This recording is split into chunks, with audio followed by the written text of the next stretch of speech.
दुख स्वरूप है, दुख के उत्पत्ति स्थान है। संबंध जन्य सुख मत भोगो तो दुख कभी तुम्हें छू नहीं सकता।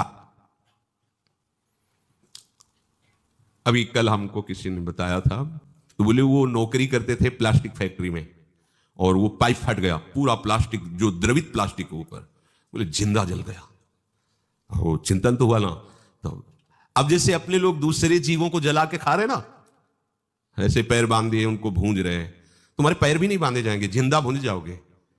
कर्म तुम्हें बख्शेगा नहीं, ध्यान रखना। दुख यो नया, रसेंद्री के स्वाद के लिए तुमने उन असमर्थ पशुओं को, पक्षियों को अपने स्वाद का कारण मान रहे हो, उनके मांस को। ठीक है, ले लो, मतलब इस जन्म में तो तुम ऐसे हो, लेकिन पीछे जन्म में तुमने किया ना, तो क्या परिणाम आया? प्लास्टिक, और वो भी द्रवित, मतलब गर्म पिघली हुई, सीधे पूरी है। वो कितना कष्ट हो, थोड़ी देर तदात्म होकर देखो कितना एक दिन वो फूल लगा रहे थे ना, तो ब्लू गन जिसे आप चिपकाते हो, जरा छू गई तो एकदम ऐसे, यार ये क्या है? तो बोले तो गर्म प्लास्टिक ही तो है, उसमें हल्की सी गर्म एकदम, जिसमें आप फूल चिपकाते हैं, वो जरा पूरी द्रवित प्लास्टिक ऐसे गिर गई। अब बोलो क्या हुआ? मर तो गए हो, लेकिन कितना कष्ट उनको हुआ होगा। ये कर्म आया। देखो तुम भूंजे ना उसके पैर बांध के, या ऐसे बांध के खाए, अब देखो तुम्हें पैर भी नहीं बांधने पड़े। वो कर्म ने कैसे एकदम पूरा पाइप फटा, ऊपर पूरा गिरा, ले हो गया। सावधान दुख यो नया। अभी समझ में नहीं आ रहा तो मन मौज ले लो, मस्ती कर लो। ये मस्ती तुम्हारे लिए इतनी महंगी पड़ेगी, कोई साथ। अब बोलो कौन है वहां? परिवार, कोई भी, कोई धन संपत्ति, कोई भी साथ है, पूरे शरीर में प्लास्टिक, गर्म प्लास्टिक से पैक। कितना भयानक कष्ट, कितना भयानक कष्ट। ये एक कष्ट, ऐसे अनंत कष्टों को भोगना पड़ता है जीवों को। अब फिर नया जन्म होगा, उसको भूल जाएगा कि ऐसा पीछे कष्ट मिला था।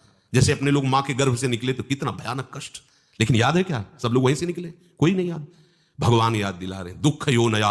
किसी भी प्रकृति जन्य, अगर मुक्त होना है दुखों से, प्रकृति जन्य संयोग जन्य सुखों को मत भोगो, मत स्वीकार करो, तो तुम्हें कभी दुख भोगना नहीं पड़ेगा, पक्का। जब आप किसी वस्तु के भोगने की भावना करते हैं तो उसका अभाव प्रतीत होता है। अगर ये भोग मिल जाए तो मुझे, उसकी शुरुआत ही दुख से हो रही है, जलन से हो रही है, और उसके संयोग प्राप्ति में तुम्हारी जलन होने के कारण सुखानुभूति हो रही है, उसमें सुख नहीं है। तुमने कामना किया है, तुम उसके लिए व्याकुल हुए हो, संकल्प बनाया, इसलिए तुम्हें सुखानुभूति हो रही है नहीं उसमें सुख। ध्यान रखना, वो भास ऐसा ही रहा है जैसे स्वप्न में। स्वप्न में लग रहा है बहुत अच्छा अच्छा खा रहे, पर पेट भरा क्या? कुछ नहीं। स्वप्न में भी तो सारी क्रियाएं होती, क्या होता है? कुछ होता है क्या? जागृत में ठीक वैसे ही भ्रम है। अगर तुम्हें उस सुखद वस्तु का भाव न बने कि सुखद है, तो आपको कभी भी दुख नहीं मिल सकता।